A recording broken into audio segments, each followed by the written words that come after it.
All right, let's get into this.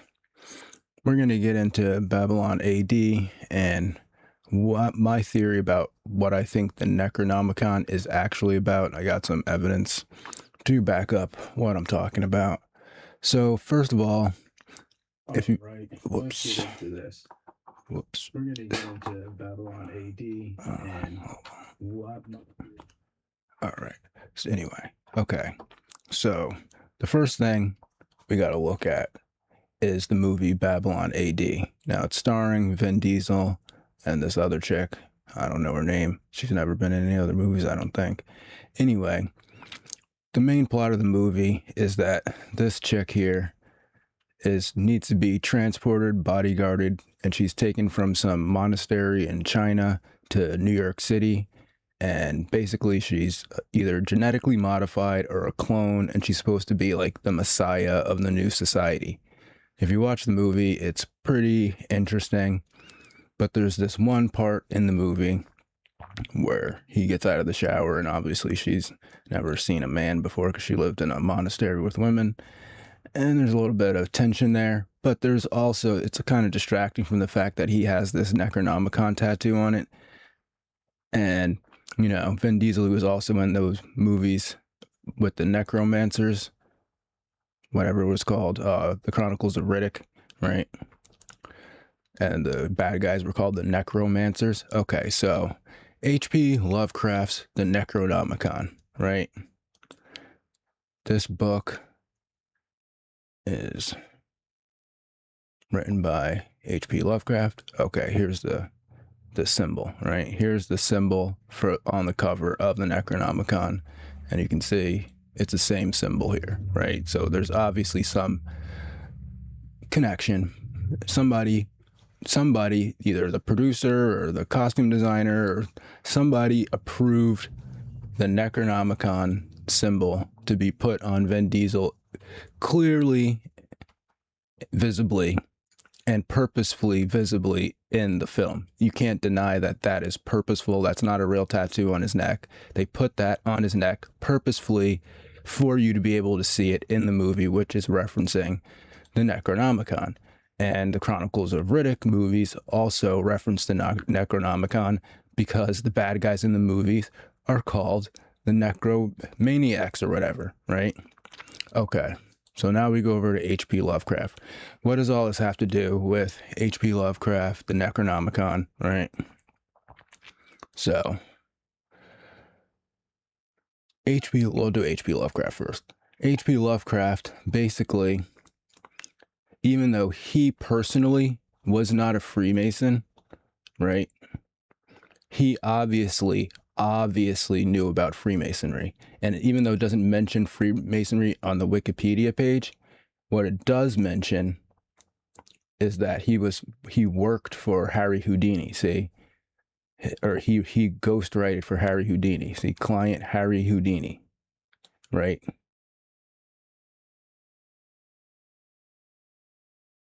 And it says here that he ghostwrote for Harry Houdini somewhere else too. Here, which was ghostwritten for Harry Houdini. See, so he knew Harry Houdini personally, worked for him or wrote for him, whatever, right?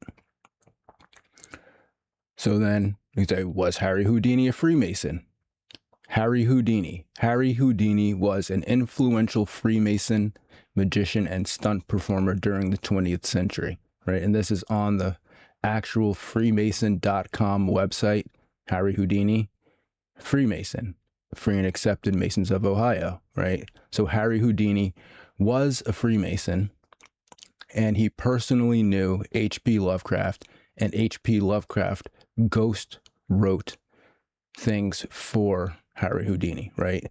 So then we can ask, well, was H.P. Lovecraft's family in the Freemasons? Oh, Grand Lodge of British Columbia and the Yukon, right? Howard Phillips Lovecraft. His grandfather and a one-time school teacher were, right? His grandfather was, right? So his grandfather was a Freemason. right? So then when we go to the Necronomicon, and then we see that the Necronomicon, basically my theory is that the Necronomicon is basically a guidebook to all the secret societies of like Europe and the Near East, right? Because he visits a place called Albion, and everybody knows that that was like an older name for England was Albion, right? And the one we're going to focus on today that has like the most evidence is the subterranean secrets of Memphis, right? Of Egypt, right? Right. So there's subterranean secrets in Egypt, right? And this book was written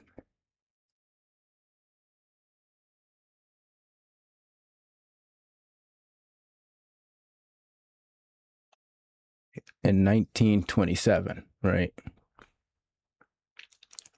So if we go to the Pyramid of Giza, right? The Great Sphinx of Giza tunnels and chambers. Tunnels, chambers, and cavities associated with the Great Sphinx of Giza in Egypt refers to a series of subsurface anomalies identified through archaeological excavation, ground-penetrating radar, and historical accounts. These features include vertical shafts, horizontal passages, and hollow spaces located within, beneath, and around the statue. Some are natural fissures or the result of erosion and ancient repair work, while others appear to have been deliberately carved into the bedrock, right? But here's the interesting part. In 1978 to 1998, Zahi Hawass undertook excavations beneath the main body of the Sphinx at Giza and rediscovered access tunnels to several large, apparently natural caves directly under the Sphinx. There was evidence of earlier ancient excavations, right? So no, I don't think it was like Atlantis or anything like that. But obviously, some people were able to hold on to the knowledge that was lost at some point in history in between, you know, the fall of Egypt, the fall of Rome. They basically were able to keep the knowledge of what these societies were like before they collapsed, basically, and contain all of like their knowledge and information in these like weird mythological tales and stuff like that, right? Because I mean, it's obvious, right? Houdini was a Freemason. He knew about this stuff. They all are like obsessed with pyramids and the Sphinx and stuff like that, right? Especially back then, because they didn't know how it got there. They didn't know how it was built, right? Oh, wait. The H.P. Lovecraft's grandfather was a Freemason.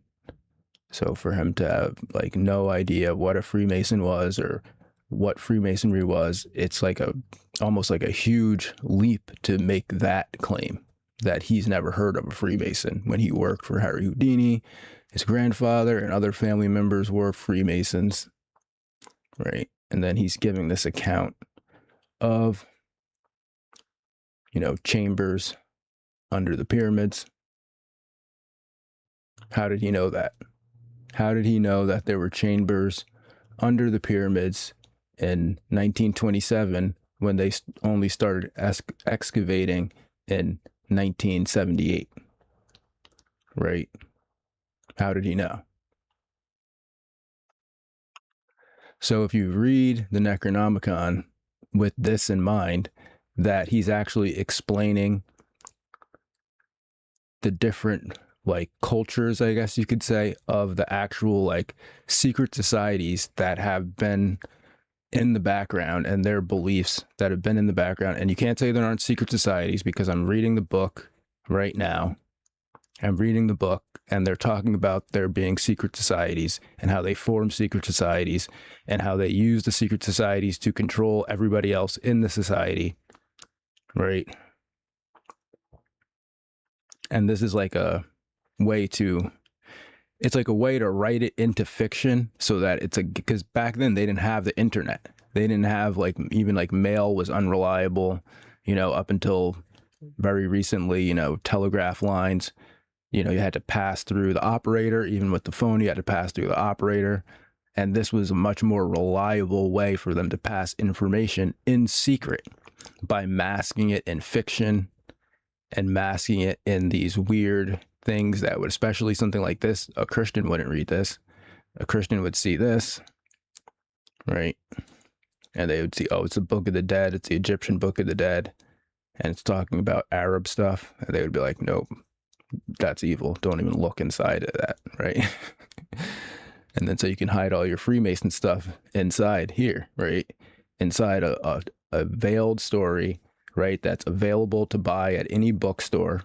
Just like, because that's kind of like, if you don't have the internet, it needs to be available for anyone who knows what they're looking for, right?